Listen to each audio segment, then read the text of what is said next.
Hi, this is Tara Green. It's January the 1st, 2020. I want to welcome you to this broadcast here for New Year's Day, for the new decade. I'm starting a few minutes early just to make sure we're all good to go. I'm Cosmic Intelligence Agency Agent 129, and usually this is done through their page, but Yulia, the CEO of Cosmic Intelligence Agency, is busy getting set up for some symposiums in Australia there, which you should definitely check out and follow up. There's 9 really wonderful astrologers who are going to be doing different seminars, so check that out. So I'll just wait a minute. Now, I am able to see you. Usually when I do this, it's done on Zoom, and I can't see who's there. So if you're here following live, please say hi. Okay. So I'm going to wait a minute to get started. Okay.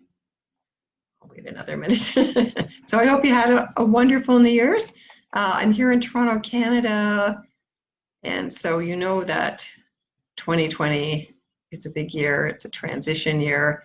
In numerology, okay, somebody's there. Hi, Stacy. I can see you there. I'm just going to wait a minute for more people to come. Wishing you a happy New Year there, Stacy. That's great that I can see you. So 2020, numerology 2020 reduces to the master number 22. And the number 22 in the tarot, there are, of course, 22 major arcana or symbols or trumps. I don't like to say trumps these days in the major arcana. And so 22 is also 0. And 0 is the symbol of the Fool in the tarot. So there, the Fool. Okay. So the Fool, 0 and 22 is the wisest of all the cards in the tarot. There's the Fool running around. So we have to be wise fools this year. Okay, the Fool is enlightened, already enlightened. The Fool lives in the moment. Absolutely. It is the trust and innocence of the child. So don't be afraid to be the Fool, because you are all already enlightened. You already know everything. You've already been around the block like a million times. That means you've lived many, many past lives.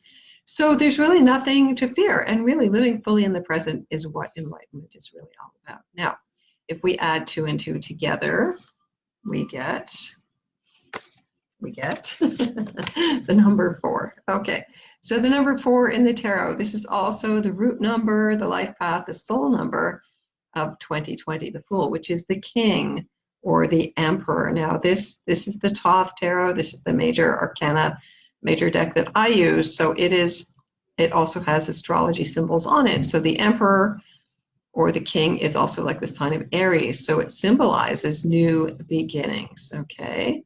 So new beginnings. So Aries, fiery, initiating. It's masculine energy. We're going to be starting brand new. And it's number 4 also has to do with the 4 elements. Using the 4 elements, working with them, fire, air, earth, water. Our bodies are all made up of those elements. So it's like in the Chinese system where they use feng shui. We have to use those 4 elements. The 5th, they used to use 5 elements in the Western tradition. The 5th was called ether or spirit.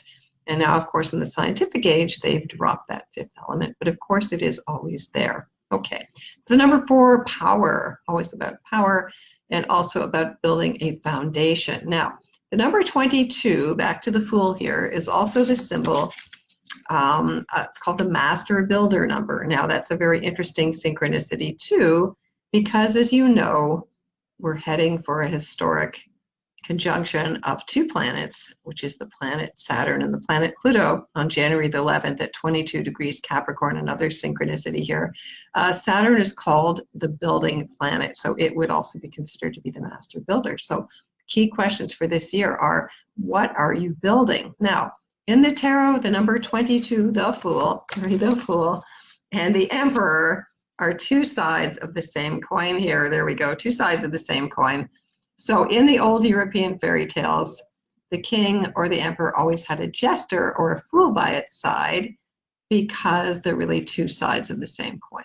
Okay, so 22 and Fool are equal. So can't take yourself too seriously if you're going to be at the top of the heap, or you think you're the big kahuna, because power can come and go very, very quickly. Okay, so all right. Now, what I'm going to do here, there's usually a format to this, and I do read out what the astrological aspects are. Hi, for people who are just joining me, I'm Tara Green. Cosmic Intelligence Agency, Agent 129.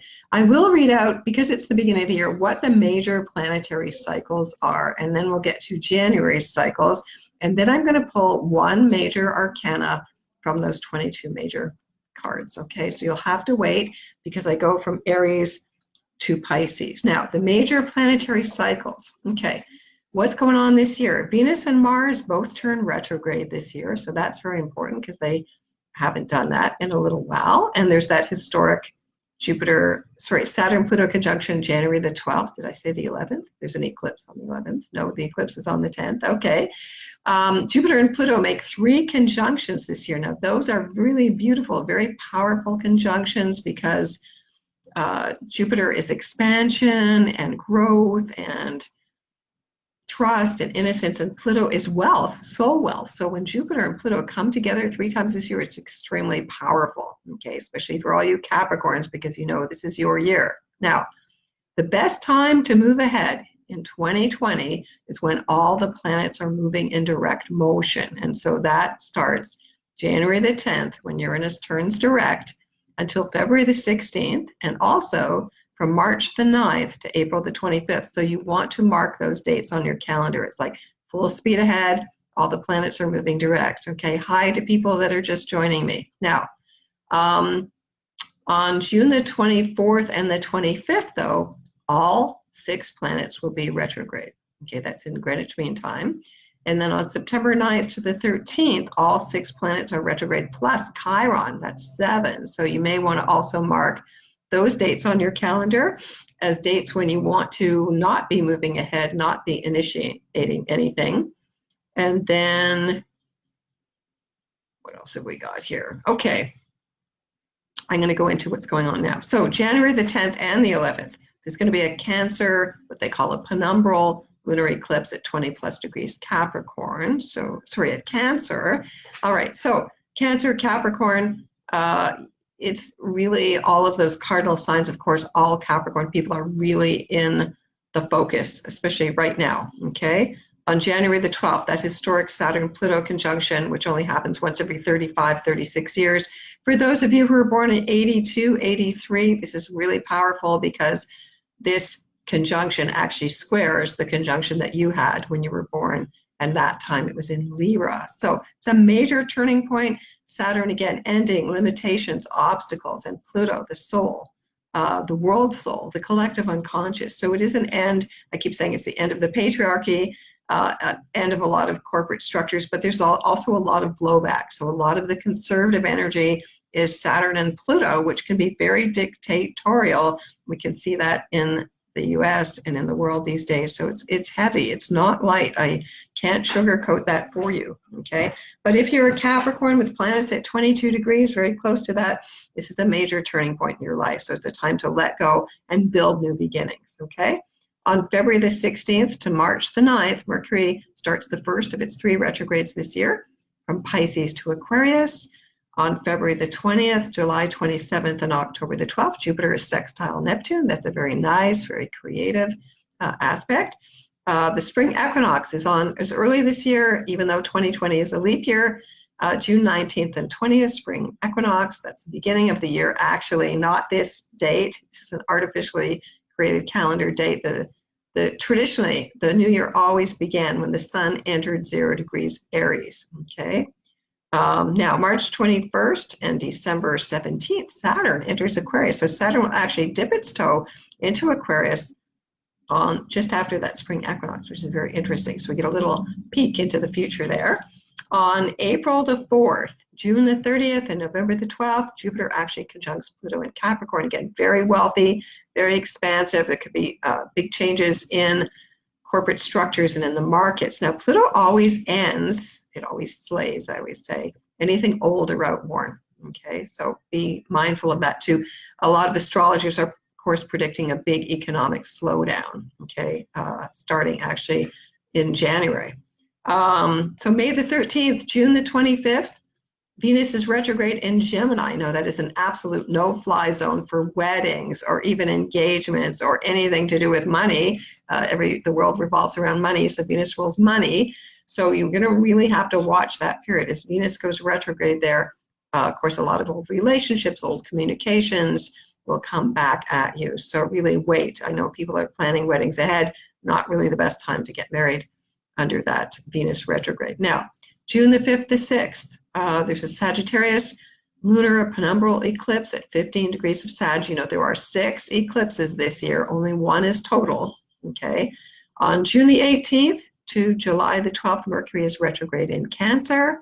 Again, all Mercury retrogrades, nothing to be afraid of. It's not a disaster. It's just a time to rest, to renew, and to review. So in Cancer, you know, stay at home, you know, get comfy, do some work around your house. So on June the 20th, it's the summer solstice when the sun enters Cancer. On June 21st, there's going to be a Cancer and annular solar eclipse. Again, 0 degrees. It's a very important, it's one of the world points. On July the 4th and the 5th, there's a Capricorn lunar eclipse at 13 degrees. Now that's conjunct the U.S. sun. So that is a very, very big date in the U.S. Conjunct the fixed star Sirius. So a big date if you have planets at 13 degrees. Capricorn, Cancer, Aries, and Libra, you're also going to be affected by that. Now, on July the 11th, Chiron turns retrograde in Aries until December the 15th. On September 9th and the 10th to November the 13th, Mars turns retrograde in Aries, the sign it rules. So this is like really big for Aries. You're going to have to learn some patience. I can hear the brakes squealing now. Some disgruntled Aries there, and also Scorpios as your leading planet goes backwards. So again, back to the drawing board, okay? September 9th, 10th to November the 13th. Slow down, not a good time to initiate anything. So it's good to know these dates in advance, mark them on your calendar so you know when to move ahead and when not, okay? Now, September 22nd, the autumn equinox begins. October 13th to November the 3rd, Mercury is retrograde from Scorpio to Libra. Again, those degrees are hot spots. You don't want to move ahead with things at that time. On November 29th, which is my birthday actually, and the 30th, there's going to be a Gemini penumbral lunar eclipse, 8 degrees Gemini. So again, Gemini, Sag, Virgo, Pisces, those degrees are all hit in a grand sort of cross there. On December the 14th, there's a total solar eclipse at 23 degrees Sagittarius. That's the only total eclipse this year. It's actually the most powerful one. On December the 19th, Jupiter will enter Aquarius, okay? And then on December 21st, 2020, there's that famous historic Jupiter-Saturn conjunction at 0 degrees Aquarius, which ushers in a brand new 20-year cycle. So a lot of astrologers are saying if we can make it through to December the 21st, on the winter solstice there just after that, we'll see the new age that a lot of people are predicting, the age of Aquarius, because of course Pluto will follow. Saturn is going to be in Aquarius all of 2021, 2022, and then Pluto will follow in 2023, okay? I'm also going to mention out-of-bounds planets here. Out-of-bounds planets are when the planets go beyond the boundaries of the tropics of Capricorn and Cancer, and they are also times when things don't operate the same as usual. I found this really fascinating, actually. So Venus will be out of bounds from April the 1st until June the 1st. Mars will be out of bounds between February the 9th till March the 2nd, and Mercury is going to be out of bounds May the 15th until June the 8th, and December the 12th to January the 4th, 2021. Okay, now that's the overview of the year. Okay, welcoming you all who come on now. I'm going to talk about January now, January specific elements. Okay, so on the 2nd, that's tomorrow, Mercury conjuncts Jupiter in Capricorn. Great day to put your thinking cap on to really get your long-term plans going, okay? On January the 3rd, Mars will enter Sagittarius, okay? So that'll lighten up the energy a little bit. Mars and fiery Sag. It's a good time to plan any travels, to think about publishing, to start getting your work out, going back to school, good energy to go back to school. Sagittarius loves higher education. On January the 6th and the 7th, Capricorn Sun sextiles Neptune and Pisces, and that's a nice grounded plus dreamy energy. When our sextiles are easy aspects, when planets are 60 degrees apart. Okay, so that's good for dreaming, concrete dreams. January the 8th, Mercury sextiles Neptune and Pisces. So Mercury is following also that one. That doesn't make sense, actually. Mercury squares Neptune and Pisces. Okay. There we go. I made a mistake there. Okay, so Mercury squares Neptune and Pisces. Again, good for dreaming. Squares are not always bad. Okay, on January the 7th, Mars inconjuncts Uranus and Taurus. So an inconjunct is when planets are 150 degrees apart. They do not work well. They don't even see each other. It's like it's your invisible enemy or something like that. So it just means people are going to be really irritable that day. Mars, it's Taurus. They're stubborn. They don't want to, and Sag energy, they just want to keep going. They're in the moment. Uranus, Taurus, no, we're dragging our feet. So, push me, pull you kind of energy. On January the 10th, the Sun conjuncts Mercury in Capricorn. That's always like, again, Mercury is going to be what they call cazimi, or at the heart of the Sun. That's a good time to, again, at the exact moment that it happens, very tight orb. It's really like imagine your consciousness. That's what Mercury is, in the heart of the Sun, Capricorn Sun. Very hardworking, responsible, concrete reality. It's a big reality check right now, folks, with 7 planets in Capricorn. Now, the January the 10th, the lunar eclipse, at that time, it's 11:21 a.m. PST, 2:21 a.m. EST, 7:21 p.m. GMT. Again, first eclipse of the year. January the 10th, Uranus turns direct in Taurus. So anything that's been burning, backburning, new ideas, new projects, freedom, revolutions, they all start to move forward on January the 10th, okay? On January the 12th, there's 2 actually big conjunctions. Mercury conjuncts Saturn. So again, Mercury, planet of thinking, communications, conjuncting Saturn, which is stabilizing. It helps you to focus, helps you to get the job done. Very disciplined. It's a very disciplined time right now. On January the 12th, again, that major Saturn-Pluto conjunction, 22 degrees Capricorn. Again, look at where 22 degrees Capricorn are in your natal chart to figure out how this is aspecting you or affecting you personally.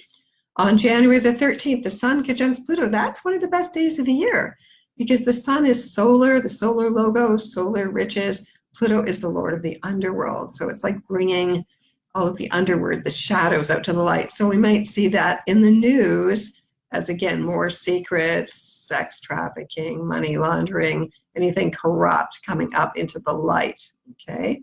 Now, January the 13th, Sun conjuncts Saturn. Again, these are very serious, heavy days. Good to channel Saturn, so you make those long-term plans. On January the 13th, Venus enters Pisces. Now, that's really nice. Venus is considered to be exalted in Pisces because she displays this incredible, compassionate, spiritual, dreamy, romantic, idealistic energy. So it's very easy to project what you want to see with Venus and Pisces. Very, very creative. You want to do any concrete poetry, writing, serious, dreamy stuff, actually. And also it'll tune in your psychic energy, which would be really nice during that time. So Venus and Pisces sextiles Uranus and Taurus on the 15th. Again, very good. Think outside the box. Do something radically different, okay? We might see women moving ahead also because Venus and Pisces has to do with the ocean. So there could be, a lot of energy now, but we really have to get these oceans cleaned up and protecting sea life. Now, on the 16th, Mercury enters Aquarius. Again, we're starting to get into higher mind, higher consciousness, energy, liberation, freedom, detachment. Mercury in Aquarius is like being a surgeon. It's like, I don't have any emotions. We're just thinking about what needs to be done. Okay, a little bit robot-like too. Very good for any high-tech people, though. On the 17th, Mercury sextiles Chiron in Aries. So we can talk about or look at our wounds and our defenses, but without getting emotional about it. On the 18th, Mercury in Aquarius squares Uranus and Taurus. Again, Mercury in Aquarius, it's a forward moving sign. Uranus and Taurus wants to hold back. But again, these squares are turning points, in time. January the 20th, the Sun enters Aquarius, so we're going to go into Aquarius season. On January 21st, there's almost no aspects. So this is a total chill out day. And it's rare when there's no major planetary aspects happening. If it's your birthday, well, you get a totally new clean slate on January 21st. On the 22nd and the 23rd, the Aquarius Sun squares Uranus and Taurus. Again, we're repeating those squares to Uranus and Taurus, which is really not moving ahead very much. So again, back to the drawing board, rethinking what you want to revolutionize. January 23rd, Venus in Pisces sextiles Jupiter in Capricorn, which is a really beautiful, exalted energy because Venus is exalted in Pisces and Jupiter is the ruler of Pisces in traditional astrology. So even though it's considered, Jupiter's considered to be not strong in Capricorn, I still consider that a good aspect. And then, okay, January the 24th to 25th, it's the new moon in Aquarius, 4 degrees of Aquarius. So again, we're starting to see the elements where we're moving into this Aquarian energy, and it's also the Chinese New Year, okay? And it's the New Year of the rat, and the rat is really intelligent, and the rat is about riches. So from the Chinese astrology point of view, this is going to be a very wealthy year.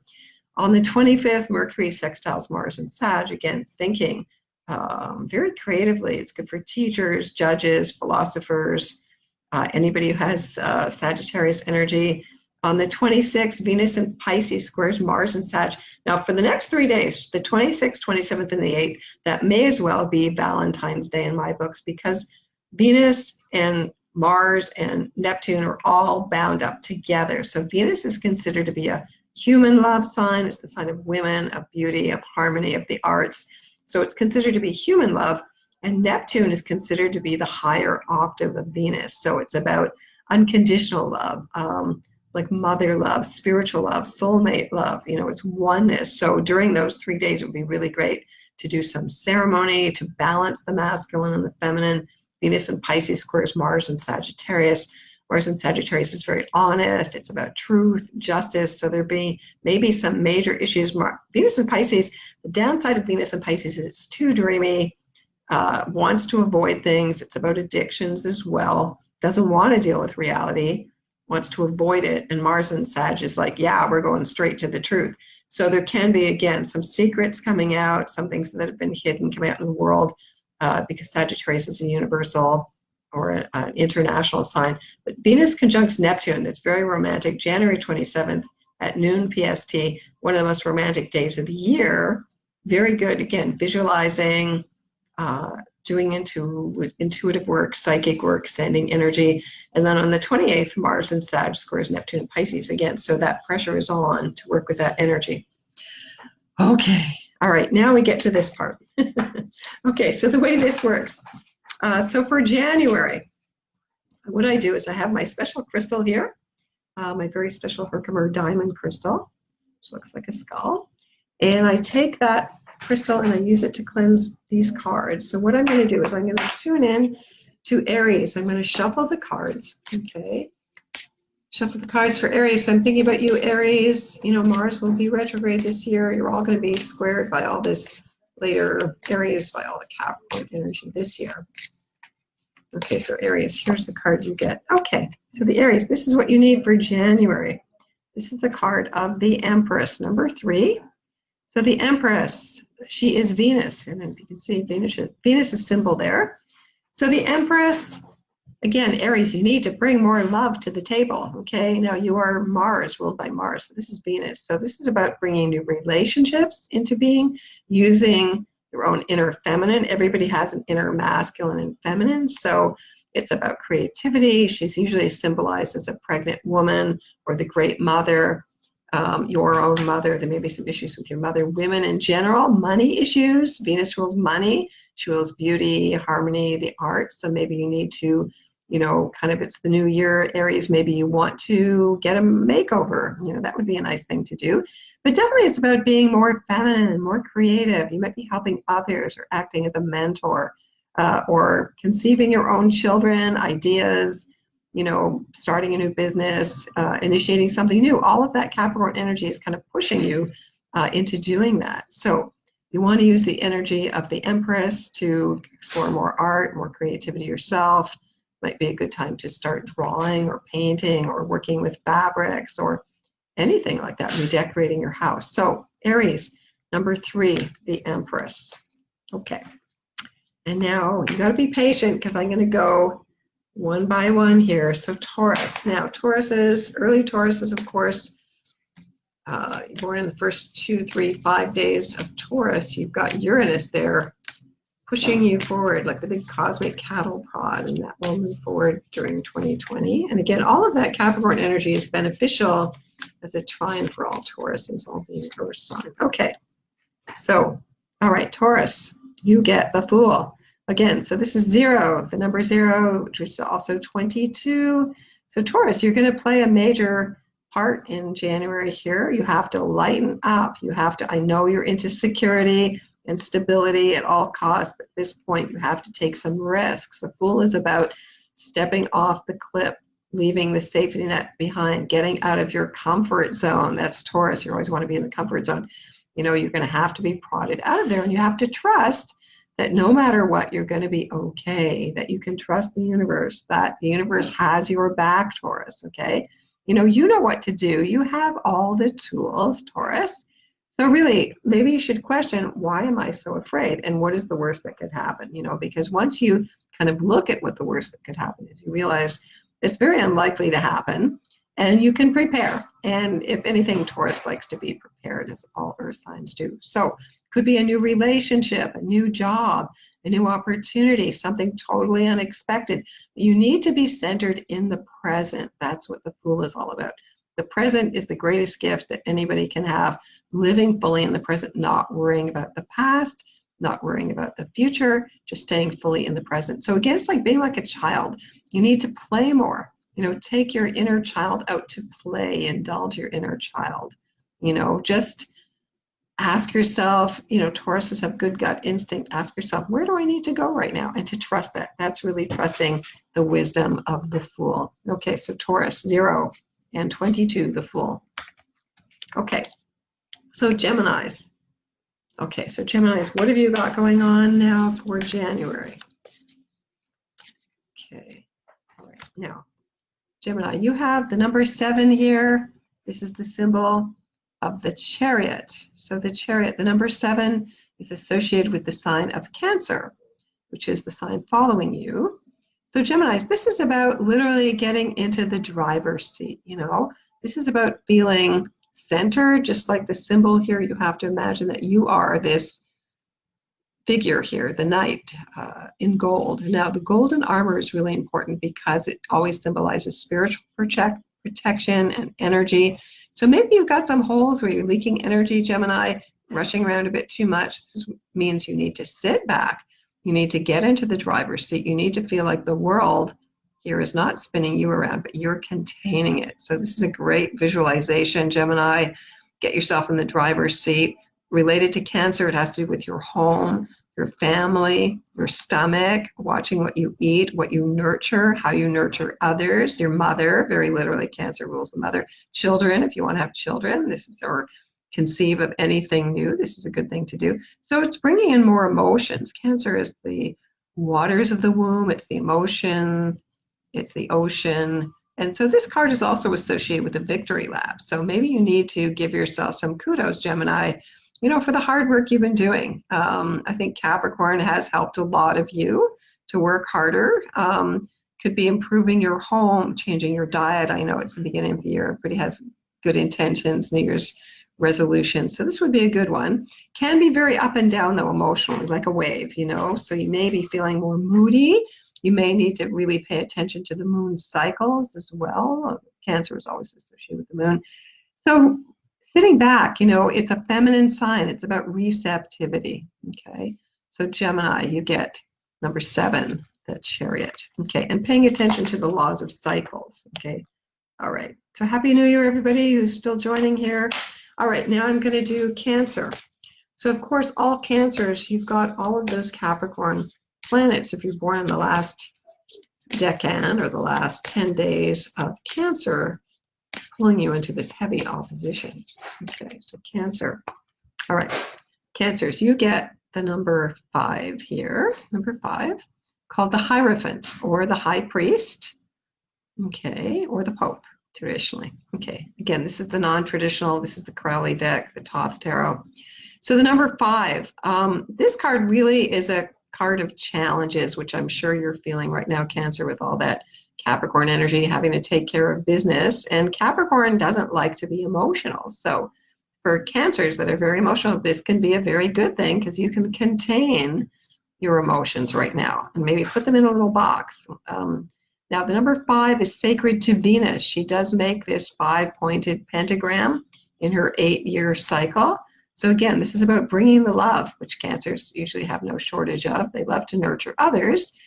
But this card can be challenging because the number 5s are just challenging in the cycle of the tarot. So The challenge here, Cancer, is to listen to your higher self. This is what the Pope or any high priest, rabbi, imam, shaman, even, you can interpret this card as a shamanic card, represents someone who's connected directly to spirit, who gets their knowledge from their holy guardian angel, from their higher self, or from the major archangel. So this is what you need to do.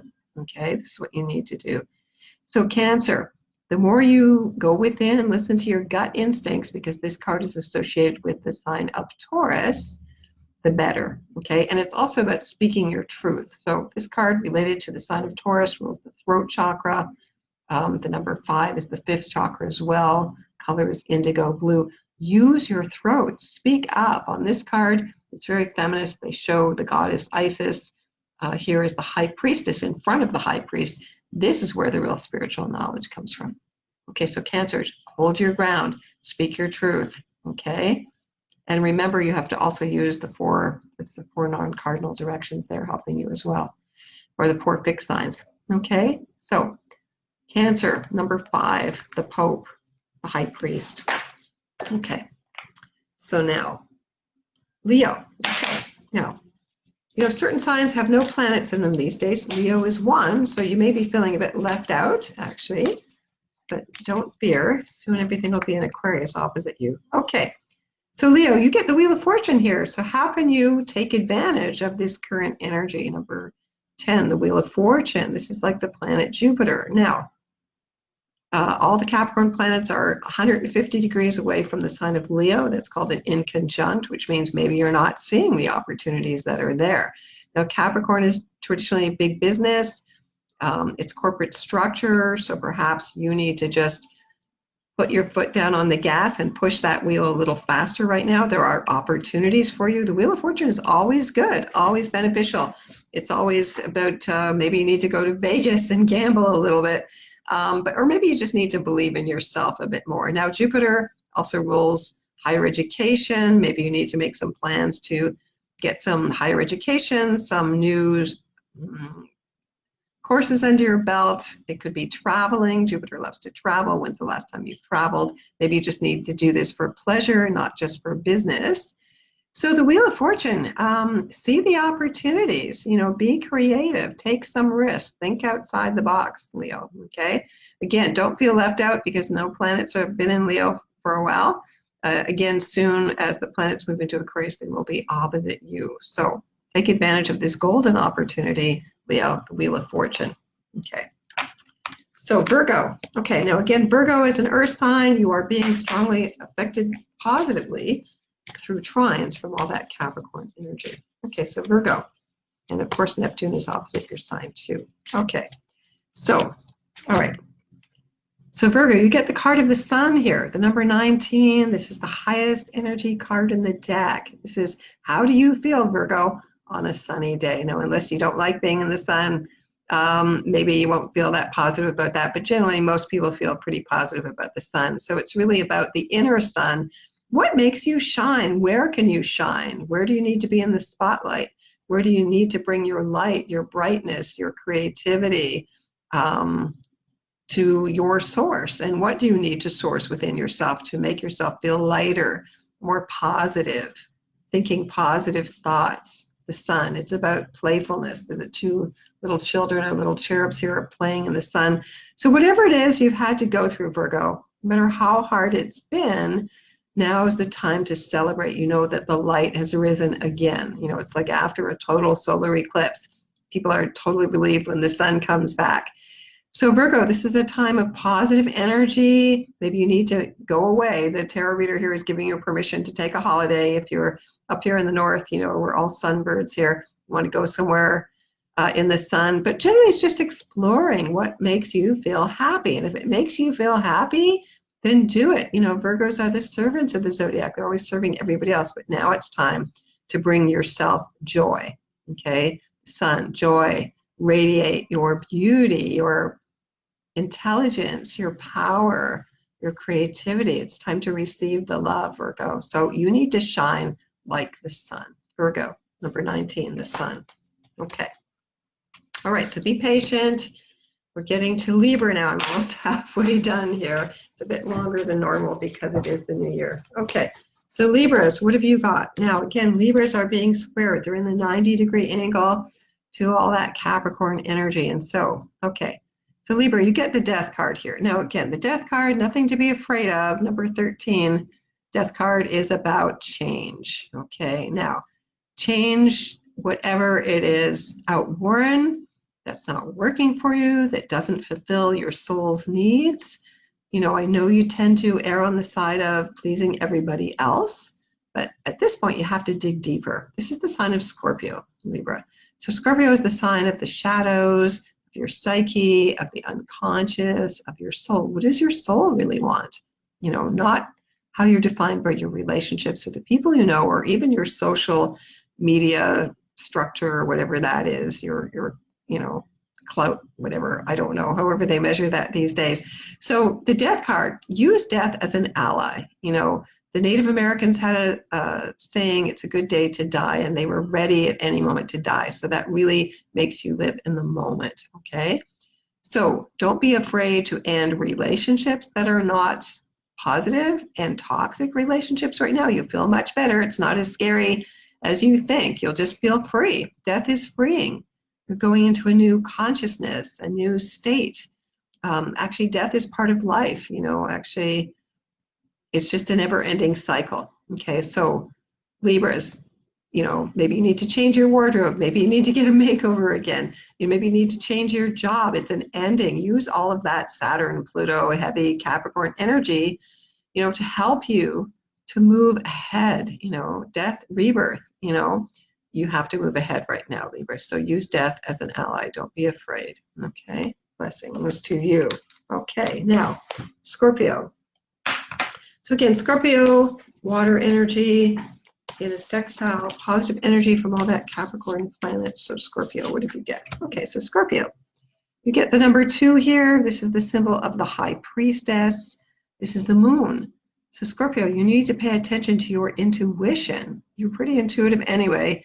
So during the month of January, really, really listen to your intuition and really pay attention to your dreams. This is the High Priestess. She is the mediator between the worlds. She lives in 2 worlds at once. She lives in the rational world. She lives in the intuitive world, balanced, equal. You need to make sure you do that. It also gives you, I know you have a lot of emotional strength anyway. This card also conveys emotional strength to get you through trials and tribulations and difficult periods in your life. But this is also lifting the veil of illusion. So for Scorpios, there may be something that even you haven't seen. I know that's hard to believe because you have that X-ray vision, Scorpio. So there may be some revelations, very literally, coming your way this month. Something you haven't seen about yourself or in relationship to somebody else. Number 2 is always about relationships. So pay attention to your dreams, especially, you know, the lunar eclipse that's happening. And the new moon actually on January 24th, 25th, and again, that solar eclipse. So those will be affecting you quite strongly. Again, spend time meditating.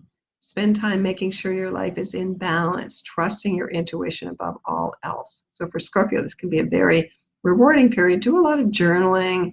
Again, write down your dreams, work with your dreams. Make sure that you have things in balance as much as possible. Okay, so Scorpio, the High Priestess, you need to be the High Priestess and draw down the moon. Okay, so Sagittarius. All right, so Sag. Okay. All right. So Sagittarius, you get the number 12 here. This is the card of the Hangman. Now, for most people who aren't familiar with the tarot, they always find this a difficult or a complicated card, but this is the right side up for this card. The number 12, the Hangman, is the myth of the god Odin, the Norse god Odin, who voluntarily hung himself upside down by his ankle from the world tree, or the tree of life, as a means to gain new knowledge. And this is actually how in the Norse myths, the runes alphabet, what people use as also oracle stones, the runes were brought into the world. And so it's really Sagittarian. I think you think you know it all, but at this point you may have to think about things totally reversed. There's something that needs to be inverted upside down, or you're not paying attention to your intuition or the earth. because normally we are upright and we think that consciousness light is all up, but this time it's down. So the consciousness is actually in the earth. So this is a time to really pay attention to the feminine values, the internal, the intuition, maybe challenge everything you think about. That's also a shamanic practice, to just challenge everything you think and do the reverse, do the opposite. It's kind of like April Fool in a way. Also, it's about not being a martyr. Maybe you need to change up the ways you've been doing things that aren't working for you and do them in a totally different way, okay? So this is also about letting go, okay? Surrendering your ego. It's also just perfectly fine to not know, okay? That's one of my major mantras. I know nothing. This is the mantra for that. So if you're a Sagittarius, if you have a Sagittarius ascendant, if you have your moon in Sagittarius, if you have planets in Sagittarius, you can also use the Hangman as your guide for this month. So learning when to let go and allowing the universe to do its work. You don't have to be in charge of everything, Sagittarius. Just take a break. Let the universe take care of it. You're not in control of that anyway. Okay, so Sagittarius, the number 12, the Hangman. Okay, so Capricorn. Now, of course, Capricorn, we know everything's in your sign right now, okay? This is a pretty rare occurrence, okay? I think someone said that, it's so rare to have all the planets in Capricorn plus Uranus and Taurus. It hasn't happened since 3,800 years even. So it's a very rare special occurrence for all these Capricorns. And you get the number 6, which is really considered to be one of the most positive cards in the deck here, the Lovers, number 6. So the number 6 is the 6-pointed star. And it represents the balance of heaven and earth. I know most people associate the 6-pointed star with the Star of David or the Star of Israel, but it's actually a very ancient symbol that the Jews adopted. So it represents what's called a Merkabah, or a sacred vehicle for going interdimensionally. So Capricorn, I know it's as real could be for you and everybody else right now. But you can use it as a vehicle to let you travel interdimensionally. Saturn, Pluto, the Sun, Jupiter, the South Node, Mercury, Ceres, and even Eros are all in Capricorn right now. So you must be loving this up. You must be feeling really great. You're in your element. Everybody's turning to you, Capricorn, to see what to do. So the Lovers is also like the sign of Gemini, interestingly enough. So you have to really love yourself, Capricorn, right now. This is your turning point where you make your big mark in the world, or you decide to change the world, or reconfigure it, rebuild it, however you want. Again, Capricorn is the 10th sign, traditionally associated with worldly power. So this is where you make some major decisions about your power, and it needs to come from a balanced position. It needs to come from love, not just from profits.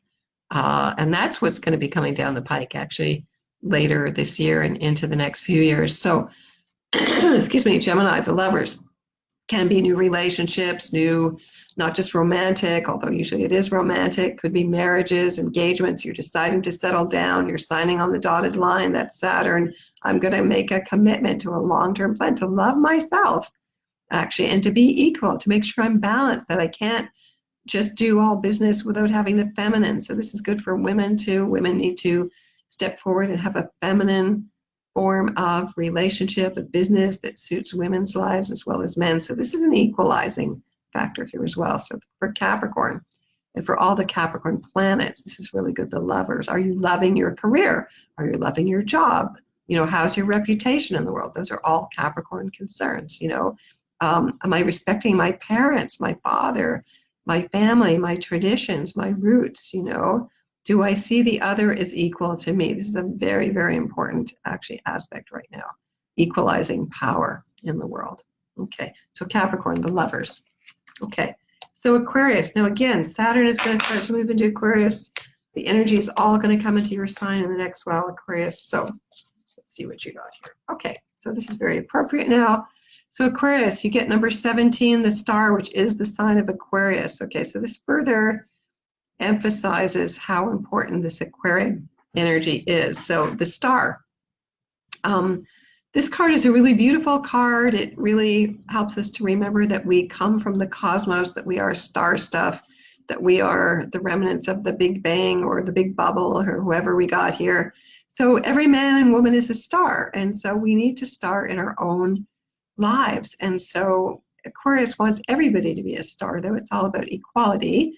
So I would use this card as a guided meditation to go out at night and to choose a star in the sky. Stars twinkle, planets do not.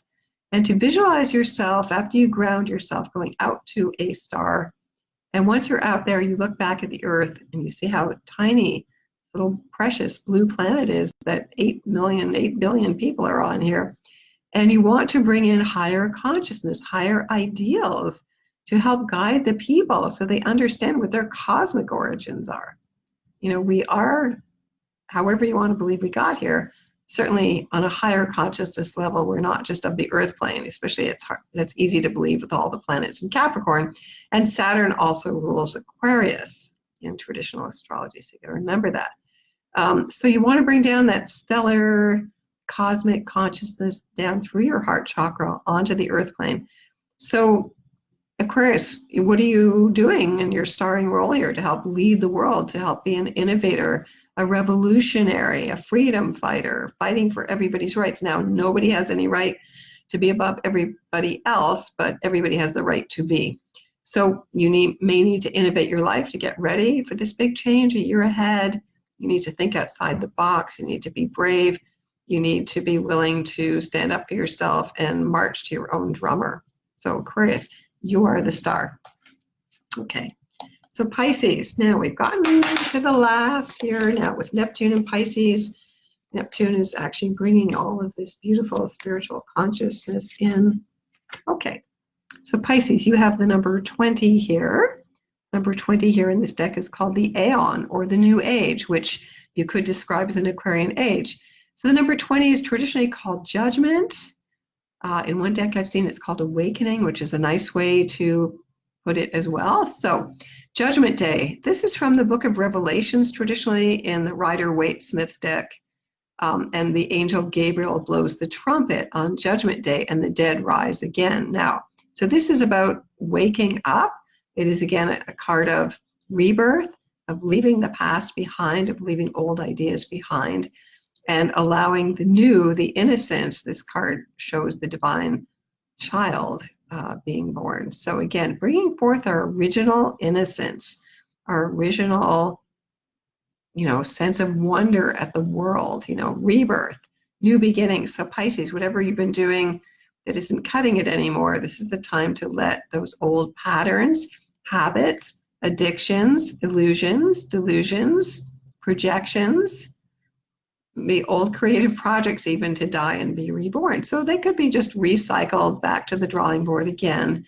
So rebirth, again, for you Pisces people. Again, this Capricorn energy is being quite supportive to keep you grounded. So look forward into the future, your visionaries, your spiritual, your creative, your spiritual people. What do you see being born in the world, and how can you help midwife it? So I think this is really, really important. So, as one cycle ends, a new one begins. We are at the end of a major old cycle going back thousands of years. And a new one is beginning, and people are turning more to spirit, to their dreams, to their intuition for guidance. So Pisces, you really need to tune into that. So Pisces, number 20, of course, the number 20 is 2, and we're in 2020, so that's also relevant. Got to pay attention to those numbers and that synchronicity. Okay, all right. So everybody who's joined me here, everybody's going to watch in the future, thank you for being here. I want to wish everybody a very blessed New Year, January 2020. You can check me out on my own website, that's taratarot.com. You can check me out on my blog at infinitynow.wordpress.com. I'm on Twitter, I tweet a lot. Actually, I'm on Instagram. And so sending blessings to you here. I'm Agent 129 of the Cosmic Intelligence Agency. Go check out these wonderful seminars that they're doing there in the next couple of days, and sending you many blessings. Thank you so much.